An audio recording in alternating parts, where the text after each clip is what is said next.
ರಾಜಕೀಯ ಅಖಾಡಕ್ಕೆ ದೇವೇಗೌಡರ ಮೊಮ್ಮಕ್ಕಳ ಎಂಟ್ರಿ. ನಿಖಿಲ್ ಕುಮಾರಸ್ವಾಮಿ ಮತ್ತು ಪ್ರಜ್ವಲ್ ರೇವಣ್ಣ ಈ ಇಬ್ಬರ ರಾಜಕೀಯ ಭವಿಷ್ಯ ಉಜ್ವಲವಾಗಿರಲಿ ಅಂತ ಇಡೀ ದೇವೇಗೌಡರ ಕುಟುಂಬ ದೇವರ ಮೊರೆ ಹೋಗಿದೆ. ಹಾಗಾದ್ರೆ ಏನಿದು ₹1,000 ಹರಕೆ? ಅಪ್ಪಂದಿರ ರಣತಂತ್ರದ ಜೊತೆಗೆ ದೈವಬಲ ಮಂತ್ರಶಕ್ತಿ ಗೌಡ್ರ ಕುಡಿಗಳಿಗೆ ಆಸರಿಯಾಗುತ್ತಾ? ರಾಜಗುರು ನುಡಿದ ಆ ಭಯಂಕರ ಭವಿಷ್ಯವಾದ್ರೂ ಏನು ತೋರಿಸ್ತೀವಿ ನೋಡಿ. ರಾಜಕೀಯ ಅಖಾಡಕ್ಕೆ ಅಣ್ತಮಾಸ್.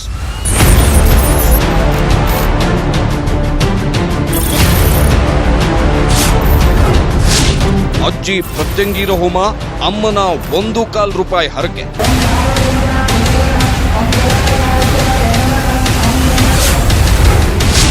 ಅಪ್ಪಂದಿರ ರಣತಂತ್ರ, ದೈವಬಲ ಮಂತ್ರಶಕ್ತಿ.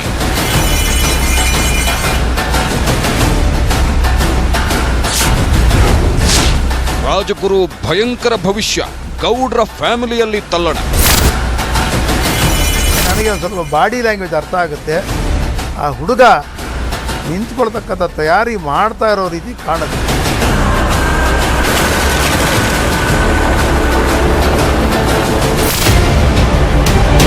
ದೇವೇಗೌಡರ ಕುಟುಂಬದ ಸಾಕಷ್ಟು ಮಂದಿ ರಾಜ್ಯ ರಾಜಕಾರಣದಲ್ಲಿ ಸಕ್ರಿಯರಾಗಿದ್ದಾರೆ.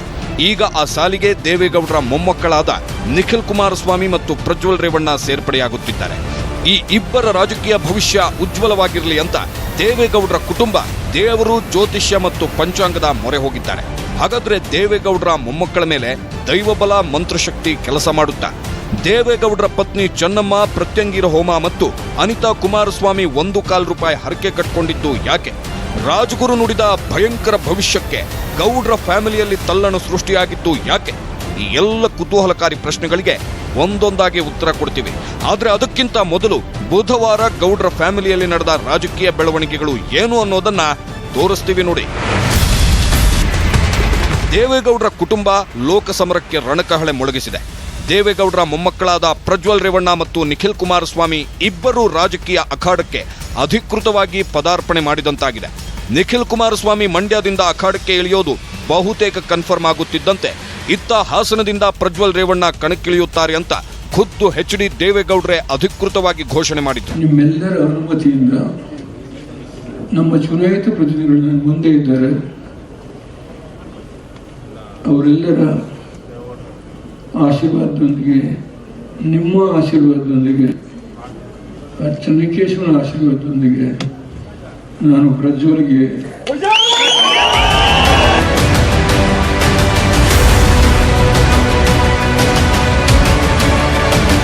ಪ್ರಜ್ವಲ್ಗೆ ಹಾಸನದ ticket confirm ಆಗುತ್ತಿದ್ದಂತೆ temple run ಶುರುವಾಗಿತ್ತು. Hole Narasipura ತಾಲೂಕಿನ ಮೂಡಲಹಿಪ್ಪೆ ಚೆನ್ನಕೇಶವ ದೇಗುಲದಲ್ಲಿ ಮಾಜಿ ಪ್ರಧಾನಿ ದೇವೇಗೌಡ ಅಭ್ಯರ್ಥಿ ಪ್ರಜ್ವಲ್ ಮತ್ತು ರೇವಣ್ಣ ದಂಪತಿ ನಾಮಪತ್ರವನ್ನು ಇಟ್ಟು ಪೂಜೆ ಸಲ್ಲಿಸಿದ್ರು. ಆನಂತರ ತೆರೆದ ವಾಹನದಲ್ಲಿ ಎಲ್ಲರೂ ಭರ್ಜರಿ ಪ್ರಚಾರ ನಡೆಸಿದ್ರು.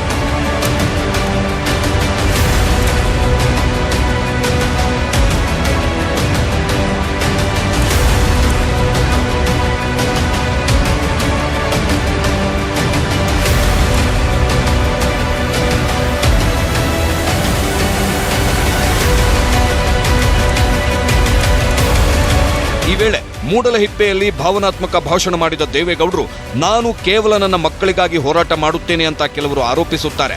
ಆದ್ರೆ ನಾನು ಯಾರಿಗೆ ಮೋಸ ಮಾಡಿದ್ದೇನೆ ಹೇಳಿ? ನಾನು ಕುಟುಂಬ ರಾಜಕಾರಣ ಮಾಡುತ್ತಿದ್ದೇನಾ ಎಂದು ನೀವೇ ಹೇಳಿ. ಈ ಬಗ್ಗೆ ನಿಮ್ಮಿಂದ ತೀರ್ಮಾನ ಆಗಬೇಕು ಅಂತ ಮತದಾರರನ್ನೇ ಪ್ರಶ್ನಿಸಿದ ದೊಡ್ಡಗೌಡರು ಭಾವುಕರಾದರು. ನಿಮ್ಮ ಅನುಮತಿ ಪಡೆದೇ ಅಭ್ಯರ್ಥಿ ಘೋಷಣೆ. ಹೊಳೆ ನರಸೀಪುರದಲ್ಲಿ ಗೌಡ್ರ ಕಣ್ಣೀರ ಕ್ಯಾಂಪೇನ್. ಹಾಸನದಲ್ಲಿ ಪ್ರಜ್ವಲ್ ನಿಂತರೆ ಬೇರೆ ಪಕ್ಷಕ್ಕೆ ಹೋಗುತ್ತೇವೆ ಅಂತ ಕೆಲವರು ಹೇಳ್ತಾರೆ.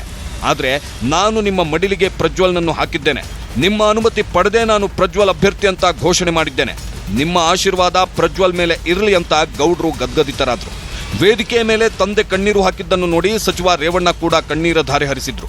ತನ್ನ ತಾತ ಮತ್ತು ತಂದೆ ಅಳುತ್ತಿರುವುದನ್ನು ನೋಡಿ ಪ್ರಜ್ವಲ್ ರೇವಣ್ಣರಿಗೆ ಅಳು ತಡೆಯಲಾಗಲಿಲ್ಲ. ಗಾಳಿ ಆಂಜನೇಯ ಸ್ವಾಮಿ ದೇಗುಲದಲ್ಲಿ ನಿಖಿಲ್ ಪೂಜೆ. ಹಾಸನದಲ್ಲಿ ಪ್ರಜ್ವಲ್ ರೇವಣ್ಣ ಚೆನ್ನಕೇಶವ ದೇಗುಲದಲ್ಲಿ ಪೂಜೆ ಸಲ್ಲಿಸಿ ಪ್ರಚಾರಕ್ಕೆ ಇಳಿದ್ರೆ, ಇತ್ತ ಬೆಂಗಳೂರಿನಲ್ಲಿ ನಿಖಿಲ್ ಕುಮಾರಸ್ವಾಮಿ ಏಕಾಂಗಿಯಾಗಿ ಗಾಳಿ ಆಂಜನೇಯ ಸ್ವಾಮಿ ದೇಗುಲಕ್ಕೆ ಭೇಟಿ ನೀಡಿ ಪೂಜೆ ಸಲ್ಲಿಸಿದ್ರು. ಅಣ್ತಮಾಸ್ ಹೆಗಲಿಗೆ ಪಕ್ಷ ಕಟ್ಟುವ ಜವಾಬ್ದಾರಿ. ಆಂಜನೇಯ ಸ್ವಾಮಿಗೆ ಪೂಜೆ ಸಲ್ಲಿಸಿದ ನಂತರ ನಿಖಿಲ್ ಕುಮಾರಸ್ವಾಮಿ ಪ್ರಜ್ವಲ್ ಸ್ಪರ್ಧೆ ಬಗ್ಗೆ ಪ್ರತಿಕ್ರಿಯೆ ನೀಡಿದ್ರು. ಇವತ್ತು ರಾಜ್ಯದಲ್ಲಿ ಜೆಡಿಎಸ್ ಪಕ್ಷವನ್ನು ಕಟ್ಟುವ ಜವಾಬ್ದಾರಿ ನಮ್ಮಿಬ್ಬರ ಹೆಗಲೇರಿದೆ ಅಂತ ಹೇಳಿದ್ರು. ಒಂದಂತೂ ಹೇಳಲಿಕ್ಕೆ ಇಷ್ಟಪಡ್ತೀನಿ, ನೋಡಿ ನಾವು ಇಬ್ಬರು ಸೇರಿ ಇವತ್ತು ಪಕ್ಷ ಕಟ್ಟಬೇಕಾಗಿದೆ. ಮುಂದಿನ ದಿನಗಳಲ್ಲಿ ನಮ್ಮ ಪಕ್ಷದ ಭವಿಷ್ಯದ ಬಗ್ಗೆ ನಾವು ಇಬ್ಬರು ಯೋಚನೆ ಮಾಡ್ತಾ ಇದ್ದೀವಿ. ಲಕ್ಷಾಂತರ ಜನ ಕಾರ್ಯಕರ್ತರುಗಳು ಬೀದಿ ಪಾಲಾಗಿ ಹೋಗ್ತಾರೆ ಮುಂದಿನ ದಿನಗಳಲ್ಲಿ.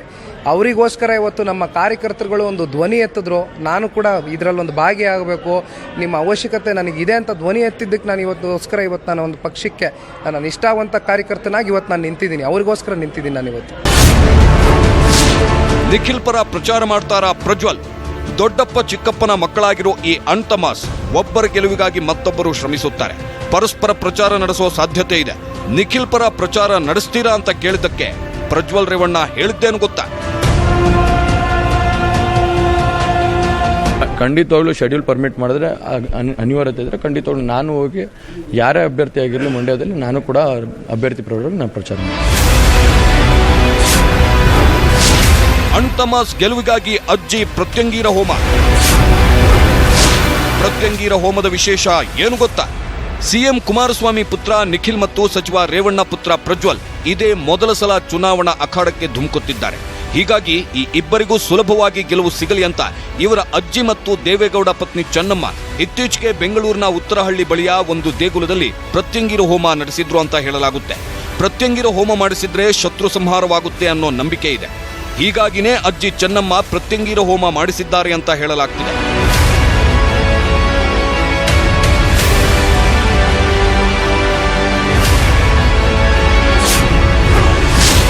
ನಿಖಿಲ್ ಗೆಲುವಿಗಾಗಿ ಆಂಜನೇಯನ ಮೊರೆ. ಅನಿತಾ ಕುಮಾರಸ್ವಾಮಿಯಿಂದ ₹1.25 ಹರಕೆ. ಮಂಡ್ಯ ಕ್ಷೇತ್ರದಿಂದ ಜೆಡಿಎಸ್ ಅಭ್ಯರ್ಥಿಯಾಗಿ ಕಣಕ್ಕೆ ಇಳಿಯಲಿರುವ ಮಗ ನಿಖಿಲ್ ಗೆಲುವಿಗಾಗಿ ಅನಿತಾ ಕುಮಾರಸ್ವಾಮಿ ಮದ್ದೂರು ಪಟ್ಟಣದ ಹೊಳೆ ಆಂಜನೇಯ ಸ್ವಾಮಿಗೆ ₹1.25 ಹರಕೆ ಹೊತ್ತಿದ್ದಾರೆ. ಕಳೆದ 3 ವಾರಗಳ ಹಿಂದಿನಿಂದ ಪ್ರತಿ ಮಂಗಳವಾರ ಈ ದೇಗುಲಕ್ಕೆ ಭೇಟಿ ನೀಡಿ ಆಂಜನೇಯನಿಗೆ ವಿಶೇಷ ಪೂಜೆ ಸಲ್ಲಿಸುತ್ತಿದ್ದಾರೆ. ಹೀಗೆ ಸತತ 5 ಮಂಗಳವಾರ ದೇಗುಲಕ್ಕೆ ಬಂದು ದೇವರಿಗೆ ಪೂಜೆ ಸಲ್ಲಿಸಿದ್ರೆ ಇಷ್ಟಾರ್ಥ ಸಿದ್ಧಿಸುತ್ತೆ ಅನ್ನೋ ನಂಬಿಕೆ ಅನಿತಾ ಕುಮಾರಸ್ವಾಮಿ ಅವರದ್ದು. ಪ್ರಜ್ವಲ್ ಗೆಲುವಿಗಾಗಿ ಭವಾನಿ ರೇವಣ್ಣ ಹರಕೆ. ಎಸ್, ಅನಿತಾ ಕುಮಾರಸ್ವಾಮಿ ಅವರಷ್ಟೇ ಅಲ್ಲ, ಪ್ರಜ್ವಲ್ ತಾಯಿ ಭವಾನಿ ರೇವಣ್ಣ ಕೂಡ ತಮ್ಮ ಮಗನ ಗೆಲುವಿಗಾಗಿ ಹಲವು ದೇವಾಲಯಗಳನ್ನು ಸುತ್ತಿ ಹರಕೆ ಹೊತ್ತಿದ್ದಾರೆ. ವಿಶೇಷ ಪೂಜೆ ಪುನಸ್ಕಾರಗಳನ್ನು ನೆರವೇರಿಸಿದ್ದಾರೆ. ಅದರಲ್ಲೂ ಹೊಳೆ ನರಸೀಪುರದ ಚೆನ್ನಕೇಶವನಲ್ಲಿ ಹರಕೆ ಹೊತ್ತಿಕೊಂಡಿದ್ರು ಎನ್ನಲಾಗುತ್ತೆ. ಇದೇ ಕಾರಣಕ್ಕೆ ಬುಧವಾರ ಪ್ರಜ್ವಲ್ರನ್ನು ದೇವೇಗೌಡರು ಹಾಸನದ ಅಧಿಕೃತ ಅಭ್ಯರ್ಥಿ ಅಂತ ಘೋಷಣೆ ಮಾಡುತ್ತಿದ್ದಂತೆ ಭವಾನಿ ರೇವಣ್ಣ ನಾಮಪತ್ರವನ್ನು ದೇವರ ಮುಂದಿಟ್ಟು ಪೂಜೆ ನಡೆಸಿದ್ದು ಅಂತ ಹೇಳಲಾಗುತ್ತೆ. ಹೀಗೆ ದೇವರು ಕಾಪಾಡ್ತಾನೆ, ತಮ್ಮ ಮಕ್ಕಳು ಚುನಾವಣೆಯಲ್ಲಿ ಗೆದ್ದು ಬರ್ತಾರೆ ಅಂತ ಅನಿತಾ ಕುಮಾರಸ್ವಾಮಿ ಮತ್ತು ಭವಾನಿ ರೇವಣ್ಣ ಇಬ್ಬರು ಬೆಟ್ಟದಷ್ಟು ಆಸೆಯನ್ನು ಬೆಳೆಸಿಕೊಂಡಿದ್ದಾರೆ. ಆದರೆ ರಾಜಗುರು ನುಡಿದ ಭಯಂಕರ ಭವಿಷ್ಯವನ್ನು ಕೇಳಿ ದೇವೇಗೌಡರ ಫ್ಯಾಮಿಲಿಯಲ್ಲಿ ತಲ್ಲಣ ಸೃಷ್ಟಿಯಾಗಿದೆ.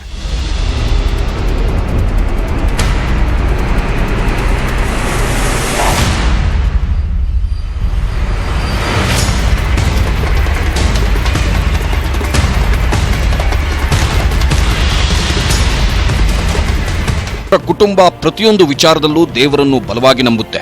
ಏನೇ ಕೆಲಸ ಮಾಡಬೇಕು ಅಂದ್ರೂ ಜ್ಯೋತಿಷ್ಯವನ್ನು ಕೇಳುತ್ತೆ. ಯಾಕಂದ್ರೆ ದೇವರು ಅಂದ್ರೇನೆ ಪವರ್, ದೇವರು ಅಂದ್ರೇನೆ ವಿಶೇಷ ಶಕ್ತಿ, ದೇವರೇ ಅಲ್ಟಿಮೇಟ್, ದೇವರ ಮುಂದೆ ಎಲ್ಲವೂ ಗೌಣ್ಯ ಅನ್ನೋದು ದೇವೇಗೌಡರ ನಂಬಿಕೆ. ಅದರಲ್ಲೂ ಒಂದು ಚುನಾವಣೆಯನ್ನು ಎದುರಿಸಬೇಕಾದ್ರೆ ದೇವರ ಆಶೀರ್ವಾದ ಇರಲೇಬೇಕು ಅಂತ ಹೇಳಲಾಗುತ್ತೆ. ಹೀಗಾಗಿ ತಮ್ಮ ಮೊಮ್ಮಕ್ಕಳು ರಾಜಕೀಯ ರಂಗ ಪ್ರವೇಶ ಮಾಡೋಕ್ಕೂ ಮುನ್ನ ದೇವೇಗೌಡರು ಅವರ ಜಾತಕಗಳನ್ನು ಹಲವು ಜ್ಯೋತಿಷಿಗಳ ಹತ್ರ ತೋರಿಸಲು ಹೇಳಿದ್ರು ಅಂತ ಹೇಳಲಾಗುತ್ತೆ. ಹೀಗಾಗಿ ಸಿಎಂ ಕುಮಾರಸ್ವಾಮಿ ಅವರು ತಮ್ಮ ಮಗ ನಿಖಿಲ್ ಜಾತಕವನ್ನು ಹಲವು ಜ್ಯೋತಿಷಿಗಳ ಬಳಿ ತೋರಿಸಿದ್ರು ಎನ್ನಲಾಗುತ್ತಿದೆ.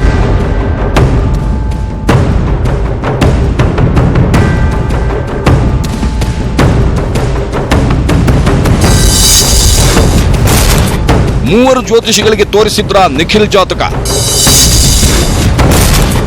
ಎಲ್ಲಿಯೂ ಸಿಕ್ಕಿಲ್ವಾ ಪಾಸಿಟಿವ್ ರೆಸ್ಪಾನ್ಸ್. ರಾಜ್ಯದ 28 ಕ್ಷೇತ್ರಗಳಲ್ಲಿ ಸಿಕ್ಕಾಪಟ್ಟೆ ಸದ್ದು ಮಾಡ್ತಾ ಇರೋದು ಮಂಡ್ಯ ಅಖಾಡ. ಜೆಡಿಎಸ್ ಭದ್ರಕೋಟೆಯಾಗಿರೋ ಮಂಡ್ಯದಲ್ಲಿ ನಿಖಿಲ್ ಸ್ಪರ್ಧೆಗಿಳಿದ್ರೆ ಅಂಬರೀಷ್ ಅನುಕಂಪವನ್ನೇ ಬಂಡವಾಳ ಮಾಡಿಕೊಂಡು ಸುಮಲತಾ ಅವರು ಅಖಾಡಕ್ಕಿಳಿದಿದ್ದಾರೆ. ಜೆಡಿಎಸ್ ಮೇಲೆ ಅಭಿಮಾನ ಇಟ್ಟಿರೋ ಮಂಡ್ಯ ಜನ ಈಗ ಅಂಬರೀಷ್ ಮೇಲಿನ ಅಭಿಮಾನವನ್ನು ವ್ಯಕ್ತಪಡಿಸುತ್ತಿದ್ದಾರೆ. ಹೀಗಾಗಿ ಫಲಿತಾಂಶ ಏನಾಗುತ್ತೋ ಏನೋ ಅನ್ನೋ ಆತಂಕದಲ್ಲಿ ಗೌಡ್ರ ಕುಟುಂಬ ಜ್ಯೋತಿಷಿಗಳ ಮೊರೆ ಹೋಗಿದೆ. ದೊಡ್ಡಗೌಡರು ಟೆಂಪಲ್ ರನ್ ಜೊತೆಗೆ ಜಾತಕವನ್ನು ಹಿಡಿದು ನಡೆಯುತ್ತಿದ್ದಾರೆ. ಇದುವರೆಗೂ ನಿಖಿಲ್ ಜಾತಕವನ್ನು ಬೆಂಗಳೂರು, ಶೃಂಗೇರಿ ಹಾಗೂ ಗುಜರಾತ್ ಜ್ಯೋತಿಷಿಗಳಿಗೆ ತೋರಿಸಿ ಭವಿಷ್ಯ ಕೇಳಿದ್ದಾರೆ ಎನ್ನಲಾಗುತ್ತಿದೆ.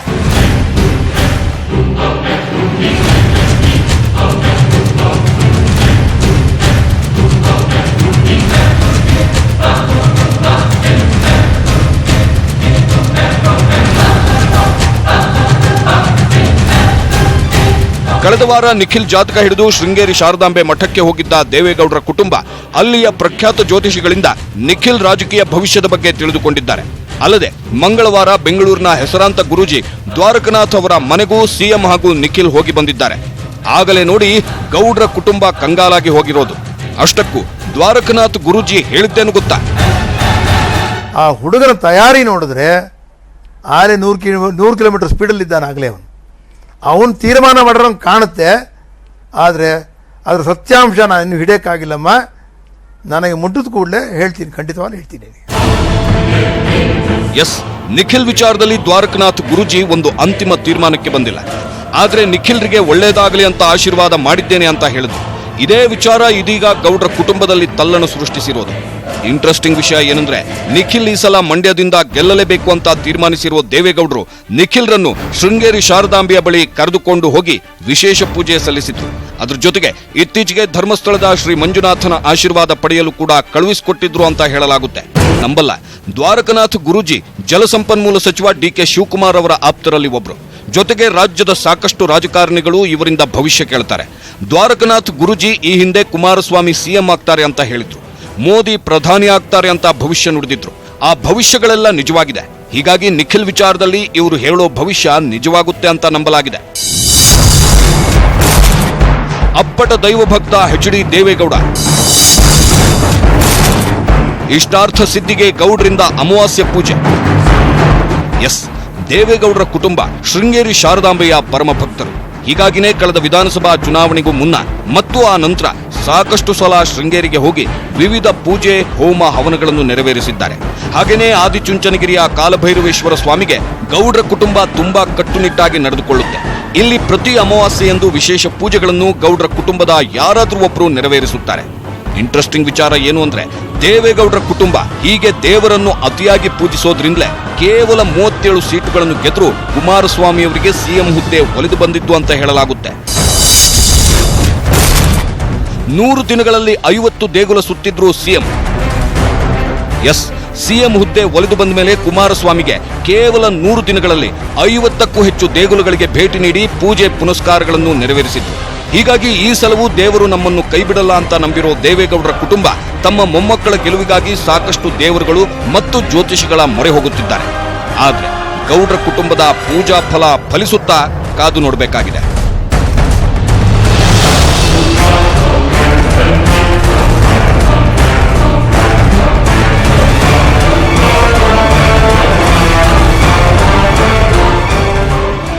ನಿಖಿಲ್ ಕುಮಾರಸ್ವಾಮಿ ಮತ್ತು ಪ್ರಜ್ವಲ್ ರೇವಣ್ಣ ಈ ಇಬ್ಬರನ್ನು ಈ ಸಲದ ಚುನಾವಣೆಯಲ್ಲಿ ಗೆಲ್ಲಿಸಲೇಬೇಕು. ಆ ಮೂಲಕ ರಾಜಕಾರಣವನ್ನು ತಮ್ಮ 3ನೇ ತಲೆಮಾರಿಗೆ ಒಪ್ಪಿಸಬೇಕು ಅನ್ನೋದು ಜೆಡಿಎಸ್ ವರಿಷ್ಠ ದೇವೇಗೌಡರ ಆಶಯ. ಹೀಗಾಗಿನೇ ಮಂಡ್ಯ ಮತ್ತು ಹಾಸನ ಎರಡೂ ಕ್ಷೇತ್ರಗಳಲ್ಲಿ ಅಬ್ಬರದ ಪ್ರಚಾರ ಆರಂಭಿಸಿದ್ದಾರೆ. ಆದರೆ ಮಂಡ್ಯದಲ್ಲಿ ಈಗಾಗಲೇ ಅಬ್ಬರದ ಪ್ರಚಾರಕ್ಕೆ ಇಳಿದಿರೋ ಸುಮಲತಾ ನಿಖಿಲ್ಗೆ ಪ್ರಬಲ ಪ್ರತಿಸ್ಪರ್ಧಿಯಾಗಿ ಗುರುತಿಸಿಕೊಂಡಿದ್ದಾರೆ. ಮತ್ತೊಂದು ಕಡೆ ಹಾಸನದಲ್ಲಿ ಕಾಂಗ್ರೆಸ್ನ ಮಾಜಿ ಸಚಿವ ಎ ಮಂಜು ಬಿಜೆಪಿಗೆ ಹಾರಿ ಪ್ರಜ್ವಲ್ ವಿರುದ್ಧ ತೊಡೆತಟ್ಟೋಕೆ ತುದಿಗಾಲ ಮೇಲೆ ನಿಂತಿದ್ದಾರೆ. ಸದ್ಯ ಮಂಡ್ಯದಲ್ಲಿ ಸುಮಲತಾರಿಗೆ ಅಂಬಿ ಅನುಕಂಪದ ಅಲೆ ಇದೆ. ಬಿಜೆಪಿ ಮತ್ತು ಕಾಂಗ್ರೆಸ್ನ ಬಾಹ್ಯ ಬೆಂಬಲವಿದೆ. ಹೀಗಾಗಿ ಈ ಸಲ ಗೆದ್ದೇ ಗೆಲ್ತೀನಿ ಅನ್ನೋ ವಿಶ್ವಾಸದಲ್ಲಿದ್ದಾರೆ ಸುಮಲತಾ. ಈ ಬಗ್ಗೆ ಮಂಡ್ಯ ಅಖಾಡದ ಅಭ್ಯರ್ಥಿಯಾಗಲಿರೋ ನಿಖಿಲ್ ಹೇಳೋದೇನು ಗೊತ್ತಾ? ಜನಗಳ ಅಭಿಪ್ರಾಯ, ಅವರ ತೀರ್ಪೇನಿದೆ, ಆ ತೀರ್ಪಿಗೆ ನಾವೆಲ್ಲರೂ ತಲೆಬಾಗಬೇಕಾಗತ್ತೆ. ಇವತ್ತು ನನಗೆ ವಿಶ್ವಾಸ ಇದೆ. ಅದರಲ್ಲೂ ವಿಶೇಷವಾಗಿ ಈ ಬಾರಿ ನಮ್ಮ ಸರ್ಕಾರ, ಅದರಲ್ಲೂ ವಿಶೇಷವಾಗಿ ನಮ್ಮ ರಾಜ್ಯದ ಮುಖ್ಯಮಂತ್ರಿಗಳು 9,000 ಕೋಟಿ ಅನುದಾನ ಏನು ಕೊಟ್ಟಿದ್ದಾರೆ. ಬಹುಶಃ ಇತಿಹಾಸದಲ್ಲೇ ಮಂಡ್ಯ ಜಿಲ್ಲೆಗೆ ಯಾವ ಮುಖ್ಯಮಂತ್ರಿನೂ ಕೂಡ ಕೊಟ್ಟಿರಲಿಲ್ಲ. ಸೊ ಹಾಗಾಗಿ ಮಂಡ್ಯ ಜಿಲ್ಲೆ ಜನತೆ ಹಾಗೂ ನಮ್ಮ ತಂದೆಯವರ ಒಂದು ಬಾಂಧವ್ಯ ಏನಿದೆ, ಅದು ಬಹುಶಃ ನಾನು ಎಲ್ಲೋ ಒಂದು ಕಡೆ ಗೆಲುವಿಗೆ ನನಗೆ ಕಾರಣ ಆಗುತ್ತೆ ಅನ್ನೋ ಒಂದು ವಿಶ್ವಾಸದ ಮೇಲೆ ಇವತ್ತಿದ್ದೀನಿ ನಾನು. ಈ ಮಧ್ಯೆ ಹಾಸನದಲ್ಲಿ ಈ ಬಾರಿ ನಾನು ಸ್ಪರ್ಧಿಸಲ್ಲ ಅಂತ ಹೇಳೋ ಮೂಲಕ ಹಾಸನವನ್ನು ದೇವೇಗೌಡರು ಪ್ರಜ್ವಲ್ಗೆ ಬಿಟ್ಟುಕೊಟ್ಟಿದ್ದಾರೆ. ಜೊತೆಗೆ ಮೊಮ್ಮಗನ ಗೆಲುವಿಗಾಗಿ ಟೊಂಕ ಕಟ್ಟಿ ನಿಂತಿದ್ದಾರೆ. ಅದು ಇಲ್ಲಿ ನಾನು ಚುನಾವಣೆಗೆ ನಿಲ್ಲೋದಿಲ್ಲ ಅಂತ ತೀರ್ಮಾನ ಮಾಡಿದ್ದೆ. ಆದ್ರಿಂದ ಇಲ್ಲಿ ಪ್ರವಾಸ ಶುರು ಮಾಡಿದ್ದೆ. ಅದೇನೇ ಇರಲಿ, ಮಂಡ್ಯ ಮತ್ತು ಹಾಸನ ಜೆಡಿಎಸ್ನ ಭದ್ರಕೋಟೆಗಳು. ಆದರೆ ಸದ್ಯದ ಬೆಳವಣಿಗೆಗಳನ್ನು ನೋಡಿದ್ರೆ ಈ ಎರಡೂ ಕ್ಷೇತ್ರಗಳಲ್ಲಿ ಜೆಡಿಎಸ್ಗೆ ಟಫ್ ಫೈಟ್ ಎದುರಾಗುವ ಸಾಧ್ಯತೆ ಇದೆ. ಹೀಗಾಗಿ ಈ ಎರಡೂ ಕ್ಷೇತ್ರಗಳಲ್ಲಿ ಗೌಡ್ರ ಕುಟುಂಬದ ಪೂಜಾ ಫಲ ಮತ್ತು ರಣತಂತ್ರ ವರ್ಕೌಟ್ ಆಗುತ್ತಾ ಅನ್ನೋ ಕುತೂಹಲವನ್ನು ಹುಟ್ಟುಹಾಕಿದೆ. ದೇವೇಗೌಡರ ಮೊಮ್ಮಕ್ಕಳು ಹಾಸನ ಮತ್ತು ಮಂಡ್ಯ ಅಖಾಡದಿಂದ ಕಣಕ್ಕಿಳಿಯೋದು ಬಹುತೇಕ ಪಕ್ಕಾ ಆಗಿದೆ. ಹೀಗಾಗಿ ಜೆಡಿಎಸ್ನಲ್ಲಿ ನಿಖಿಲ್ ಮತ್ತು ಪ್ರಜ್ವಲ್ ಗೆಲುವಿಗಾಗಿ ತಂತ್ರ ರಣತಂತ್ರಗಳ ಜೊತೆಗೆ ಪೂಜೆ ಹೋಮ ಹವನಗಳು ಕೂಡ ನಡೀತಾ ಇದೆ. ಆದ್ರೆ ಗೌಡ್ರ ಲೆಕ್ಕಾಚಾರವನ್ನೇ ಮೀರಿಸುತ್ತಾ ಪ್ರತಿಸ್ಪರ್ಧಿಗಳ ರಣವ್ಯೂಹ ಅದನ್ನ ಕಾದು ನೋಡಬೇಕಿದೆ. ಇದೇ ಈ ಹೊತ್ತಿನ ಫೋಕಸ್ 18. ನೋಡ್ತಾ ಇರಿ ನ್ಯೂಸ್ 18 ಕನ್ನಡ. ಜಾಲ ನಮ್ಮದು, ಬಲ ನಿಮ್ಮದು.